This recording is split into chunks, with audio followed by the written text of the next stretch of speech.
morning to our Stories community. Good morning, guys. Good morning. This is a very, very special day for us because we have a very, very special guest. I am honored to have Joël Dicker by my side. Welcome. You. Thank you very much. Hello. Happy to be here. Oh, thank you. This is a coffee talk, and we always start with a very simple yet important question. Do you like coffee? I love coffee. I do love coffee. And I just got a new coffee machine. Oh, wow. Yes. Like a professional kind of machine? No, actually, I'm very excited about it. And I think of this like all the time because I was like, how did I live without a good coffee? Oh, yes. And actually, I wanted to have a good coffee and I went, I think, overboard trying to get like a machine that was too complicated. And finally, I went one step. I had to like, I was not able to get the right size of the coffee and the strong whatever. I finally found the perfect one and I'm extremely happy. That's what I wanted to share with you about coffee. Oh, thank you. So how do you like your coffee best? Is it like just plain and black? Yeah. Oh, yes, okay. Sure, like a ristretto. Oh, yeah, okay. With nothing. Okay, no added milk, Italian coffee, no. oat milk. No, I like just the taste, when the coffee is short one that just like burn your tongue. Oh, yes, okay. I like that. You like it pure? Yeah. Okay, you like the coffee taste really? I like the coffee taste. Okay, yeah. Okay. Because I can't drink black coffee. I always have to put in some milk. Yeah. I get that. And I really like the French press best, I have to say. Yeah, I like this too. Yeah, it's it's quick and it's it's good, I think. So yeah, I get that too. French brings me to your books, Joël. That was a good one. Yeah, it was a good one. It was a good transition. It was very spontaneous. And you are a Francophone Swiss author. Yeah. And I think we all know your books and we love your books. Thank you. And you are, in fact, one of the most widely read authors in Francophone areas, which is, that is really a thing, I'd say. And I think you wrote 7 books till now. They are really, really thick. I'm happy that's what stays in your mind. Yeah, really. And I have a nice little anecdote because my colleague Katja, a few years ago, she was shying away from like thick books. Yeah. And then she read this one, Die Wahrheit über den Fall Harry Quebert. La vérité sur l'affaire Harry Quebert. Bravo, prima. Merci. Very good. And after she read this book, the spell was broken. She loved reading thick books again. Thank you. Because of you, Joël. No, because of her. That's something I often say is when some people come to me and give me such like beautiful like stories about my work and my books. I'm like, but it's not really about me, Joël, or even the story. It's about the readers. I think everybody loves to read. Yeah. But not everybody knows it yet. And you see what I mean? Yeah. And that's why author and booksellers and journalists and everybody and reader have to work together to try to get to the people that lost this habit to read and to tell them like, but reading is such a fun thing. I feel like we've been to a point where sometimes we feel that, or some people think that reading is boring or complicated or not accessible for them. And I have to say that sometimes it's also because of us, author or booksellers or critics or whatever, that maybe give the impression that reading is something that is not accessible to everybody. Oh, yes. But I think it's wrong, and I think that there's a good book for everybody. That's why booksellers are so important. That's why, because getting to a bookstore when you don't know what to read, you're going to experience like meeting someone, a bookseller that is going to tell you like, what do you want to read? What do you like? Most of the time he's going to pick the right book for you. And it happened to me all the time. I go to a bookstore. Yeah. I don't know what to read. I have this bookseller coming that trying to help me, gives me this novel, and I'm like, no. And most of the time, as I can't say no, I'm going to buy the book, and then I'm going to read it, I'm going to love it. Oh, yeah. And that's such a great feeling that you'll never get on Amazon or anything that just like click on the thing, because you need this relationship. And also, sometimes people ask me like, but okay, I have like, I love to read, but I have like my kids or my brother or my husband or my wife or whatever. No time. they don't like to read it, they don't read. What should I Yeah. do? And often with kids, parents, I see some parents very desperate about this. And but first of all, reading needs to be fun. Mm-hmm. And second of all, reading needs to be something that you do on a daily basis when you have a little time, We don't have time anymore to just say, okay, every Tuesday I'm going to block like 3 hours and I'm going to sit and read. No, have a book in your bag. Have a book with you when you're on the subway or on the bus or when you go when you have a lunch break. Have this opportunity to just take a book out of your pocket or out of your bag and just read for 5 minutes, 10 minutes. Well, if you commute to go to work or to go to school, let's say that one of the two journey on the train or on the bus is going to be like Instagram and things on your phone, and the other one, keep it free for reading. And you're going to see that after a few days, you're going to skip the first one when you do Instagram, because you're going to realize how amazing it is to fill those 15 or 20 minutes with a good story. And that's something that this is where it starts. Just take a few minutes a day to read. Advice from Joël Dicker. Thank trying. you so much. I mean, but isn't it also funny that it's seems kind of rare to see people reading actual books on the train, for instance, or when they wait, at their doctors or something. Yeah. Because people tend to take out their phones also for reading, but it's not an actual book, is it? So well, yeah. Two things. The first of all, like if you read on e-reader or on your phone, it's already better than being on your phone to True. watch stupidities, if Yeah. I can say so. And I do that too. That's what I want to. I do that too. I'm on Instagram also. I use my phone to read again or refresh like the news application that I have that I'm already refreshing for the 5th times within like an hour. I do that too. This is why I'm not judging. I'm just saying this is something wrong. This is like most of the people that are on their phone, and I am among those people. I include myself. I'm not judging. I am one of those people. Yeah. We waste so much time on our phone, not doing anything but Absolutely. watching like social network and stuff like that. But what do we gain? Nothing. But it's shallow, isn't it? Let's not forget that the way it's done, the application, the way it works, the way it's made on your phones, it made for us to be craving this. It's like the casinos, when we play, play, it's exactly made the same way. And it is made to be consumed and to create an addiction to this. And that we know now that it's an addiction. So the question is not about to fight the addiction or saying like, I should not look at my phone. No. Yeah. Have something in your pocket, in your bag, that instead of your phone, you can, instead of Instagram or anything, you can read. And that's a book. And what I mean is like 100% of the case, and just try for a week, or just like do this with your kids and tell them like, okay, if you do this for 2 weeks, after 2 weeks, I don't know, I'll take you to the cinema or do something, Oh, yes. Maybe that's something that can work. After 2 weeks, I can assure you that someone that have spent 10, 15 minutes on a daily basis reading a story, he's going to get into it. Because that reading works. And reading is rewarding.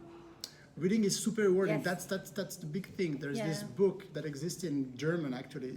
Her name is Marianne Wolf. She's a professor at the University of UCLA, and she wrote this book called Reader Come Home, and it exists. It's translated in German. I think it's a Latin title, Festina Lente, but just type Marianne Wolf, Reader Come Home. You will see the occurrence in German, whatever.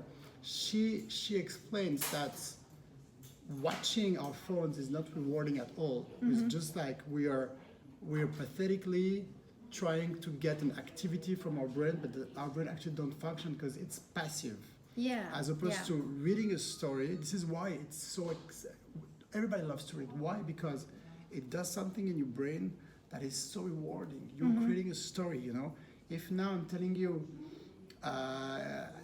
imagine, I don't know, a happy dog running in the field. You're gonna say something. It's your happy dog running in the field. You see what I mean? It's your image. So you're doing something about yourself, and that's what we lack.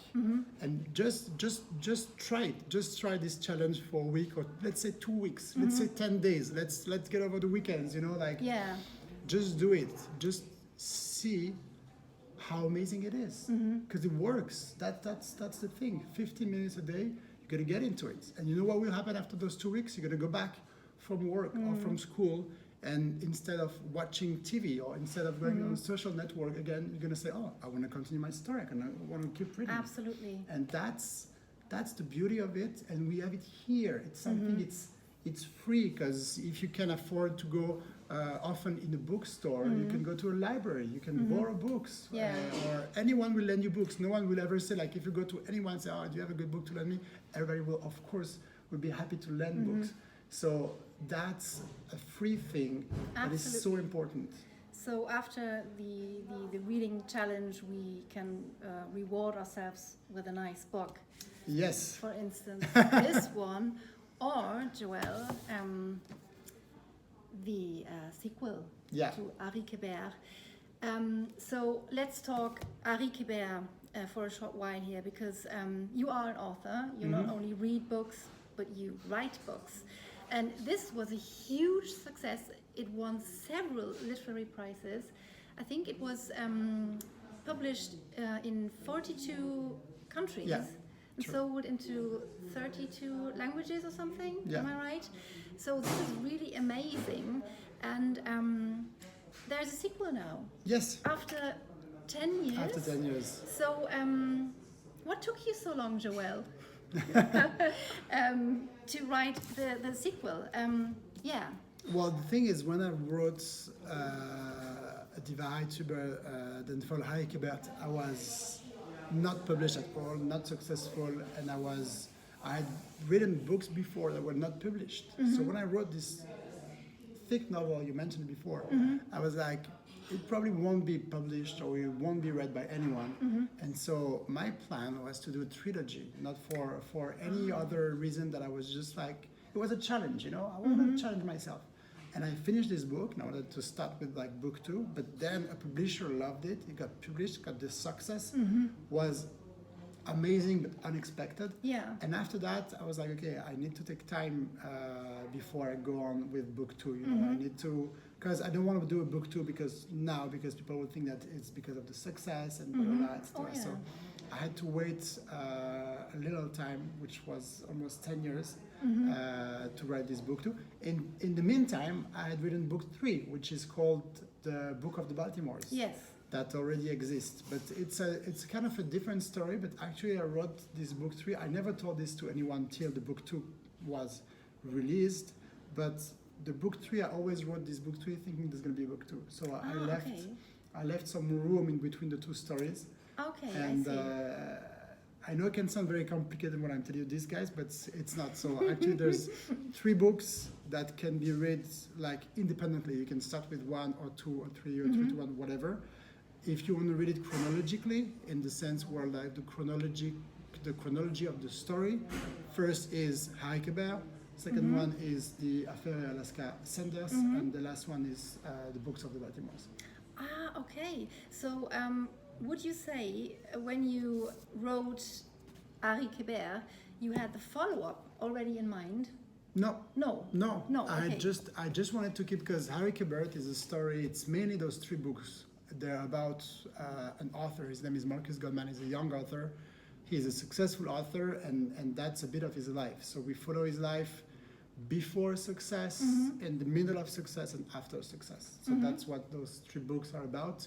And all I knew is I wanted to tell the story of a little, like a sequence of the stories of Marcus Goldman. So this is why it's a trilogy, because it all works together and it all clicks in the end.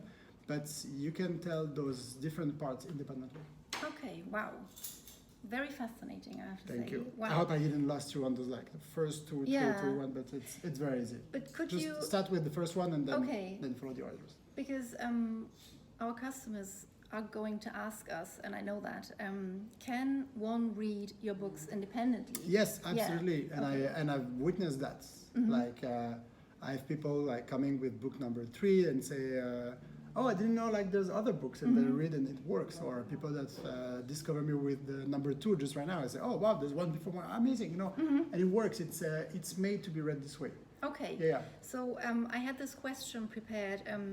If we Can we look forward to a trilogy? But you've answered that already, because Yes, there is book 3, there is book 3. which we read already. Yeah, and you didn't even know it. You see that? This is why. But Wow. no, this is why it's You very tricked us. independent. You tricked us. It really works because if you see it, if you read it independently, you read it independently, and it works. Oh yeah, okay. And once It you does, know, so, yeah. once you know, and you click the dots, you say, "Oh my God, yes!" And if you want to try and trick me, I say, "But wait, how is it possible?" And you're going to try to see if everything works between the 3 books. You can do that, and it works. You will see. Yeah, wow. Okay.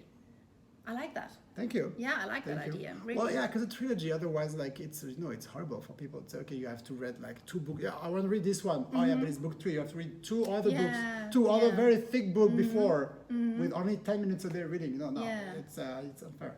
So you can do Smart whatever you want. decision, I'd say. For I all know, of us. I just feel for readers because I'm a reader, and Yeah. sometimes I hate when I have to read a trilogy, and because book 3 sounds interesting, and I'm like, but I need to read those 2 other books before. Like it's very for scam, Oh yes, yeah, I know what you mean. So you can do whatever you want. That's Oh, freedom. yeah. We have enough. Yeah. We have enough frame in our life, enough limits in our Yeah. life. That's like when we read, it needs to be like So about you- freedom and about doing what we want to do. So you give us independence here. I'm trying to. Thank you so much. Thank you. So Joël, I know something. You are not only an author and a reader yourself, but you founded your own publishing house, haven't you? I did. Last year? Oh, you know, When yeah, was it? it's a few years ago. It's operational. It's actually on the market since a year. Yes. Rosie and Wolf. Rosie and Wolf. Yeah. Okay. How come you chose Rosie and Wolf as a name for your publishing house? Is there a story behind it? Yeah, the story. You want to share it? Yeah, I can. No, actually, it's in French. It's Rosie et Wolf. Yeah. But like just say Rosie and Wolf because we're talking in English. So there's no like it's not about an American brand. I don't know what. No, it's 2 people that was really important to me when I was a kid. My grandfather and a family friend. My grandfather made me aspiring to be an author because he wrote an essay at the end of his life. And I remember vividly seeing the manuscript, and I was like, wow, maybe one day I'll be able to write such a long book. And Rosie was a family friend that was pushing me when I was a kid to read and to feel free to read whatever I wanted. And when I decided to create my own publishing house, I was like, it needs to be about the readers. It needs to be about reading and writing. Rosie, R and W, reading and writing. Yeah. So I thought it would work with those 2 names, and this is why I decided to Okay. Yeah. Okay, wow. So will you publish your own books? I am publishing my own books, yeah. Wow, yeah, okay. Yeah, what that's I do. cool. Well, actually, so you have the entire story. My publisher was a dear friend, a mentor, a man that I loved very much. Passed away a few years ago. He was a very old man. Yeah. He was 93. And he passed away, and after he passed away, his will was for his publishing house to close down. Because he was like, I don't want he was a very independent man, very free man, and he didn't want his publishing house to be bought by a group, and to like whatever. So his will was for the publishing house to close down. So the publishing house had closed down, and I was like, what am I supposed to do? Because I don't want to go to another publishing house in France. I'm from Switzerland, but French is the big market. Yeah. So I don't want to go to another publishing house because I will feel like I'm betraying this old friend, this man that gave so much, that gave me so much, and that built all the success. So I wanted to be like loyal to him, and I was like, the only way I can do this, and the only way I can stay independent, and the only way I can not betray everything he did for me, it's to create my own imprint, my own publishing house. So it would be the only one. So that's what I did. Okay. Wow. Yeah. That's so cool, Joe. Thank you. What we do know is you're a great author. Thank you. You like challenges. I do. You are a humble person. Thank you. You are loyal. I hope so. And what we also do know, you have to come back to us. Yes. Promise. I promise. I'll come back. Okay, we all heard that. I'm not stuck forever. If I go to Hamburg and will sit in the chair yes, and drag me here. Yes. No, you sit down and you sign those books. Absolutely. I Otherwise- like the spirit, Yeah, oh yes, Yeah. thank you. Well, I mean, nothing works in life if we're not a bit insisting. Absolutely, yeah. It's Nicely true, put. it's true, yeah. Nicely put. So my last question, Joël, how does your perfect writing environment look like? How It can look- you write best? Well, Best days are, but that haven't happened for a long time because I have kids now. But best days, it's when, which I'm very happy about, by the way. It can sound horrible, you know. Oh my god, they ruined my life, you know. No, because what I was about to say is, for me, it's morning time. Okay. And like the best moment where I can like start very early in the morning and have a full day till like noon, where I can only focus on this, which means that as of like 5 in the morning, I'm in the book, and I will stay focused and I'll be writing till like noon, which is like 7-8 hours in a row, which is the best. On your computer?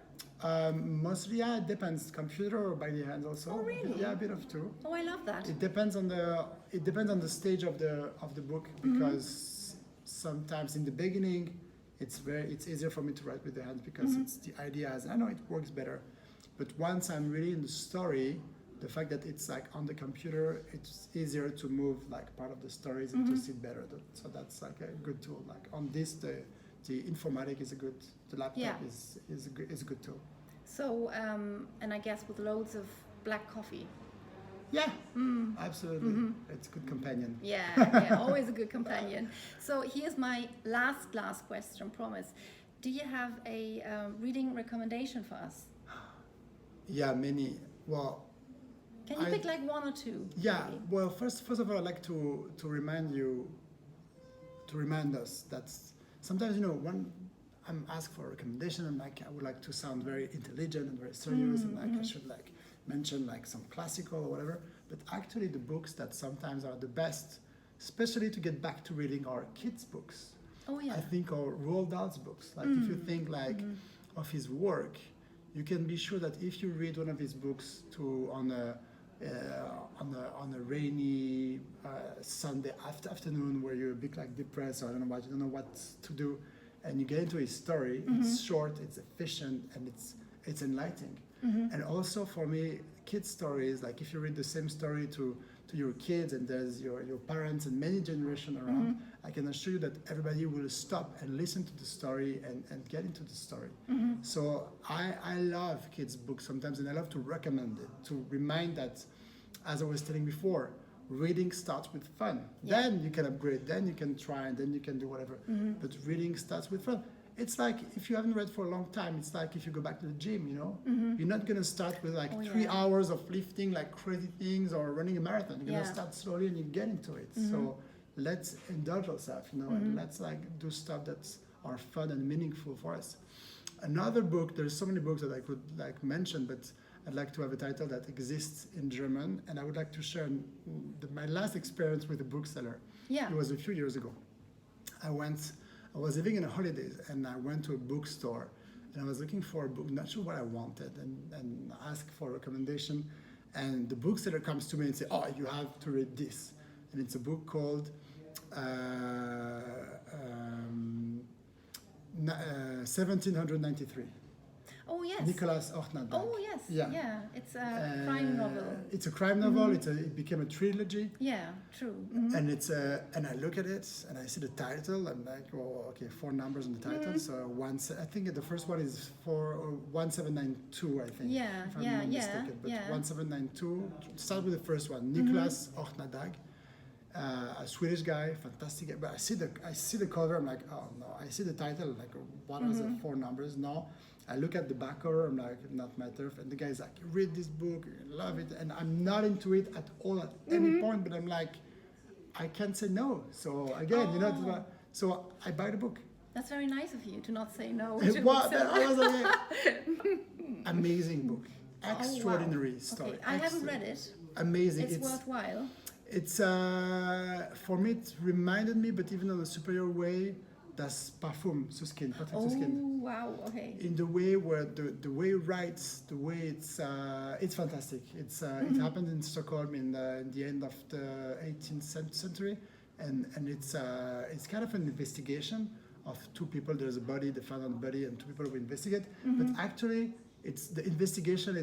You don't really even care about, to be honest. It's just like maybe like a rope that you hold on. The stories, the characters, the way it's described, it's absolutely fantastic. Wow. And I'm happy to mention this book, not only because it's in German too, but also because for me it's one of the best books I've read those last year.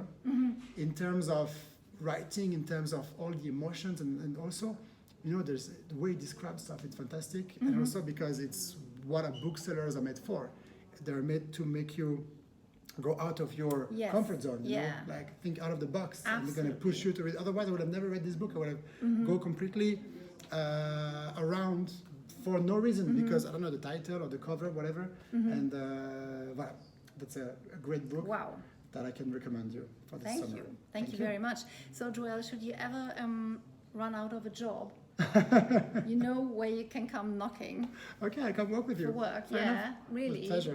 You would make a great bookseller. I just need to improve my German a little. A little. So what can I say? I feel really honored. Thank you so much for sharing. Thank you for following us. This was the longest coffee talk ever. I'm sorry, I was supposed to do 10 minutes, it's now 25. And we love sorry each and every minute of it. And what I'm thinking, Joël, is we should definitely launch like philosophy talks or something. I love it. Because, you know... I'll come back. Yeah, so... If you like me, I'll come back. Yeah, sure thing. Thank you. And yeah, have a great day out there. Thanks, Danke Joël. sehr, schönen Tag. Bye-bye. Bye. Bye.